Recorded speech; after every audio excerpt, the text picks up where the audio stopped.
Okay. Okay, you do that. Okay. Hi.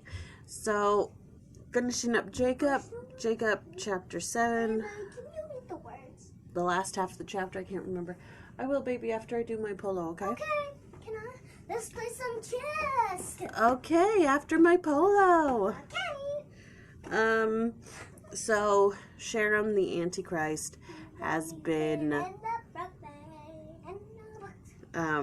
in 16 he demands a sign, and I'm always just like baffled at people who ask for a sign, because it's like, you ask for a sign, you're gonna get one, and it's not gonna be good for you, you know. Be careful what you wish for. So he's not struck dumb, but he's struck down, and he's racked with torment. And he admits later that the devil had deceived him, and that he knew that Christ would come. And let's see. It talks about Satan deceiving people, and it gives an account. I am doing something. It gives an account. Do you want to leave? No. Okay. It gives an account from Newell Knight about how Satan deceives people. And he was at the home of his uncle when his aunt started to like be in torment and pain and thought she was going to die.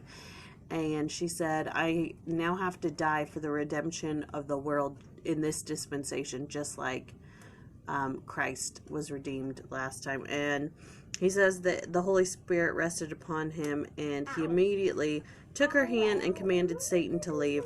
And she was, you know, she was better.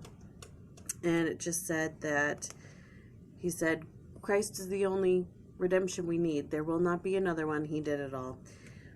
Anyways, it was an interesting story. And then it talks about how they're a loathsome and a solemn people, wanderers in a strange land.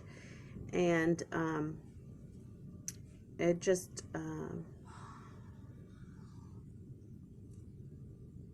let's see. Are we not in a similar circumstance?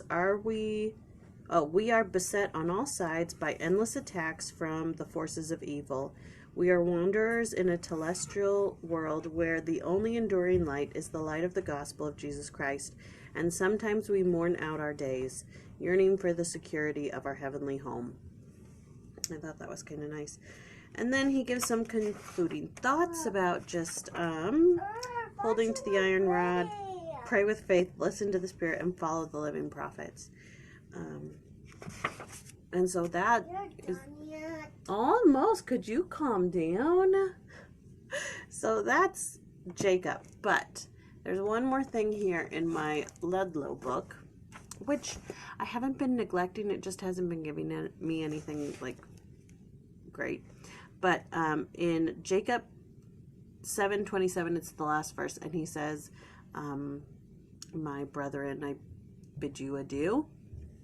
And it says, some anti-LDS critics of the Book of Mormon have raised the question as to how Jacob could possibly have used a word such as adieu, when this word clearly comes from the French language, which was not developed until hundreds of years after the time of Jacob.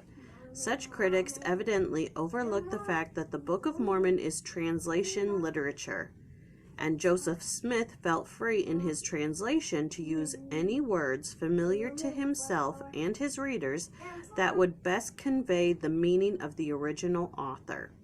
It is interesting to note that there is a Hebrew word, lehitraot,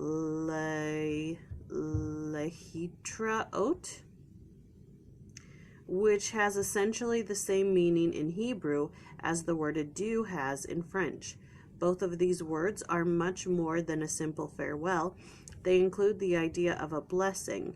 Would it be unreasonable to remind such critics that none of the words contained in the English translation of the Book of Jacob were used by Jacob himself?